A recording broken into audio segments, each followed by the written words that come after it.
Hello, ladies and gentlemen. Welcome back to Exotic Astrology, and we are back with another interesting transit video. So, Jupiter, as you know, the planet of spirituality, wisdom, positivity, higher knowledge, gurus, is currently in Shatvisha Nakshatra, and on Wednesday, which is 2nd of March, he is going to enter Purvabhadrapada Nakshatra. So Purvabhadrapada Nakshatra is a nakshatra which is ruled by Jupiter himself. Jupiter is the nakshatra lord of Purvashada, and this makes this very interesting because Purvabhadrapada is starting in the sign of Aquarius, and then it goes up to the sign of Pisces, as we know, right? So therefore, this is a very interesting nakshatra because Purva Bhadrapada actually, what does Purva Bhadrapada represent in essence? I mean, there are, you could go into the stories and the scriptures, and you could do a discussion for hours on Purva Bhadrapada. It's such an interesting nakshatra. But in essence, what does the nakshatra represent? The nakshatra represents enlightenment that comes from frustration of material desires. Okay, so Purva Bhadrapada represents that feeling within you which ultimately tells you that no matter who you are, no matter what not you do, no matter how powerful you are, there will be a time in your life where you will feel that it's not enough. Okay, and that's the way the material world functions. The material world, as we know, is a place of misery, as Lord Krishna says in the Bhagavad Gita, Dukhalayam Ashashvatam. So Purva Bhadrapada Nakshatra starts from Aquarius, as you know, right? And when it starts in Aquarius, what does Aquarius represent? Aquarius is the original 11th sign. So if you see, this is Aries Lagna, so the houses and the signs are the same. So when you see 11 here, this is sign number 11, also house number 11, right? So what is the 11th house? 11th house is the house of fulfillment of desires, wishes, hopes, aspirations, longings, right? But then this nakshatra Purva Bhadrapada starts in the 11th house, but then goes into the 12th house, right? It goes into Pisces. So such a peculiar nakshatra which starts with fulfillment of desires, and then it takes you to the house of losses. How does it work? How in the universe is the same nakshatra giving you both the flavors, right? How is it possible that one same nakshatra has two such contradictory energies? How have you ever asked this question? So it's a very interesting observation which you can have if you study nakshatras which are in junctions, right? So for example, we have in Aries, Kritika Nakshatra first pada, then second, third, fourth pada goes to Taurus, right? These are some of the nakshatras, as you know, Purva Bhadrapada, then we have Uttarashada, then Kritika, so many nakshatras. They have energies of both the zodiac signs, right? But now we are talking of Purva Bhadrapada. So 11th house is the house of fulfillment of desire, and 12th house is the house of loss. So how does it happen that you experience loss finally, which is the 12th house, by fulfillment of desires, which is the 11th house? How does it work? It sounds very contradictory, right? Because the 11th house is the 12th from the 12th house, which is the loss of your loss, right? So 12th house is loss, so loss of loss is your gain, right? So basically this nakshatra, when you have planets in Purva Bhadrapada, if you have it in the Aquarius side of Purva Bhadrapada, then it definitely means that you will have lot of desires, lots and lots and lots of desires to fulfill, right? You will want to go and rule the world, conquer everything, and do everything that is possible at your command. Okay, so that's the first part. So for example, if in this case, in transit, Jupiter is in Purvabhadrapada, right? So if you see your ascendant, I'm not talking of this chart, this is just a today's transit chart, but in general, if you see your birth chart, your ascendant chart, your Lagna chart, you will see which houses Jupiter rules, right? So if you have Aries ascendant, like this chart, in this example, so Jupiter is the ninth lord and he's the 12th lord, right? So something to do with foreign lands, or some expenditure or foreign languages, and yeah, spirituality, higher truths, higher knowledge, wisdom, gurus, donations. Yeah, these are some of the buzzwords which you will hear if you combine the ninth house and the 12th house.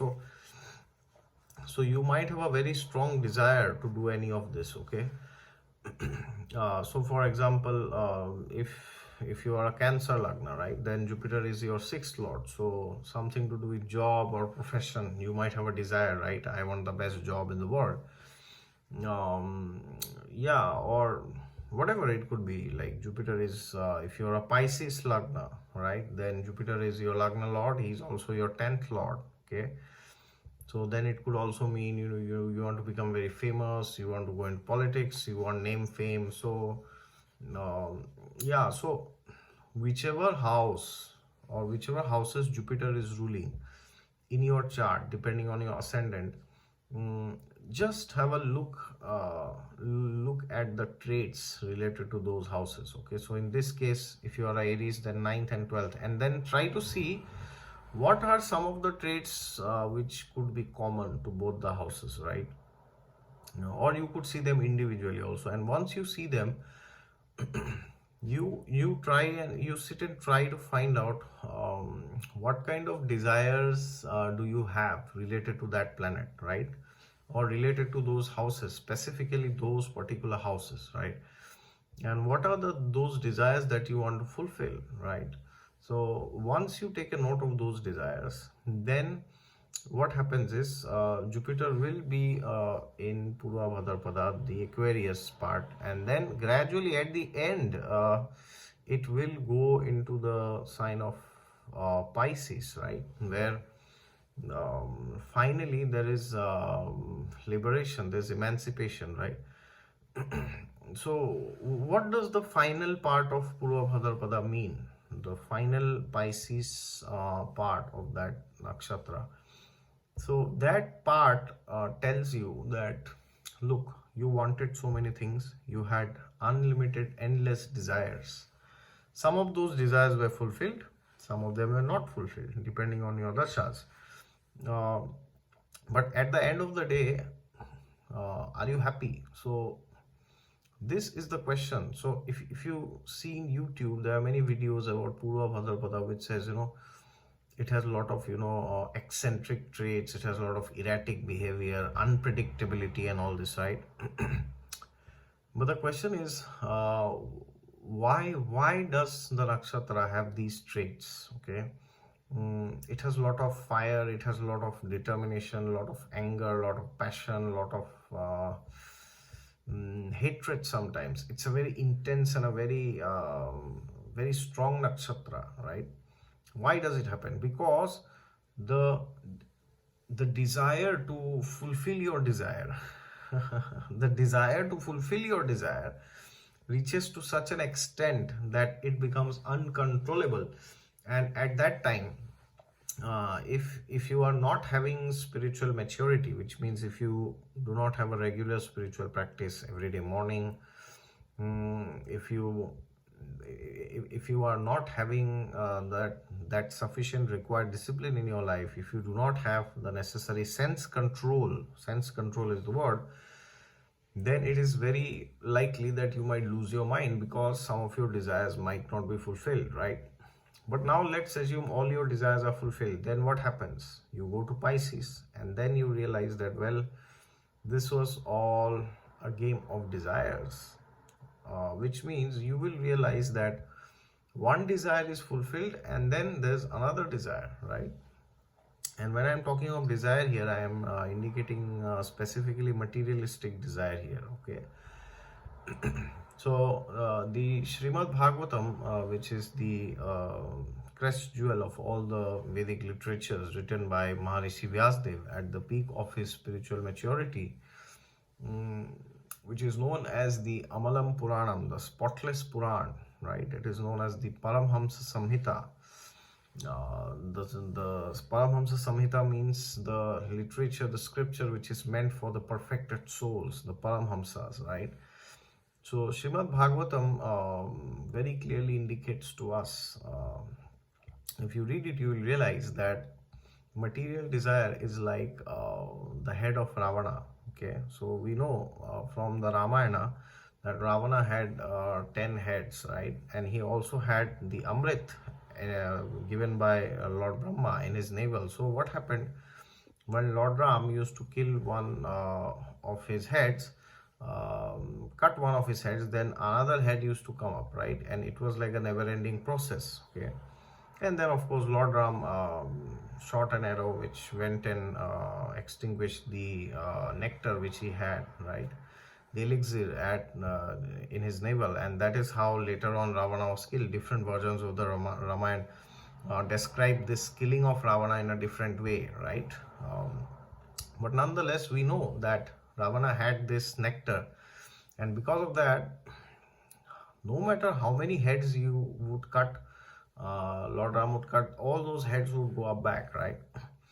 So the acharyas in our parampara explain that materialistic desire is also like that. Okay, so today you want to become a lakpati, then you want to become a crorepati, you want to become a millionaire, and then you want to become a billionaire, then you want to become a trillionaire, right? So desires are endless. Nonetheless, if desires are fulfilled, as Lord Krishna says in the Gita, so if desire is fulfilled, then it turns into greed, right? And if desire is not fulfilled, it turns into anger, right? So anger is nothing but a symptom of kama, desire, lust, okay? So the more the desire, the more the unfulfilled it is, the more you get angry, right? So therefore, when Jupiter transits Purvabhadrapada, you will realize that there is a tsunami of desires which you might get. But at the same time, you need to understand two things. That number one, most of my desires may or may not be fulfilled depending on my dasha and my karma and God's will, and depending on the desh kal patra. And number two is, even if all of my desires are fulfilled, it will still end up giving me another desire later on. Okay, and of course the third lesson is the most important, that if my desires are not fulfilled, some of them, then you have to understand that it's just like a mirage. Okay, it's like that carrot which is dangling in front of the donkey, and because of that the donkey keeps working, running, carrying all the luggage, right, thinking that he will get this carrot one day. So then what should you do? Should you not fulfill any desire? Should you artificially say no, or should you run after everything? What should you do? Well, it's very simple. You got to see the desires that you have. Are they holistic? Will they cause disruption in the society? Will they support dharma, or they will support adharma? Right? Will it create nuisance in the society? Will my happiness or pleasure become a source of the distress for somebody? Right? So if the answer is yes, then you should give up that desire, okay, or try to reduce it. And if you see that that desire that I have will not do harm to anybody, and it will be good for me and for everybody else, then you can go ahead. But even then, everything may not be fulfilled. So whenever Jupiter is transiting in Purvabhadrapada, it's crucial that we do some meditation every day, and especially Purvabhadrapada is also related to meditation, Kundalini, and all this. Okay, if you read the epics, so then you will realize that this nakshatra requires you to channelize your energies and your thought process in a particular way, right? So take your thoughts upwards, don't take it downwards. Okay, upward means which is known as, urdhva retas. Okay, urdhva retas is where you channelize your energies towards the spiritual realm, and the other one, when you go down, it is towards the genitals, towards sexuality, towards, food, towards wine, towards the opposite sex, towards anything materialistic. Okay, so fulfill your desires, but understand your limitations, and please do spiritual practices. All right, thank you very much.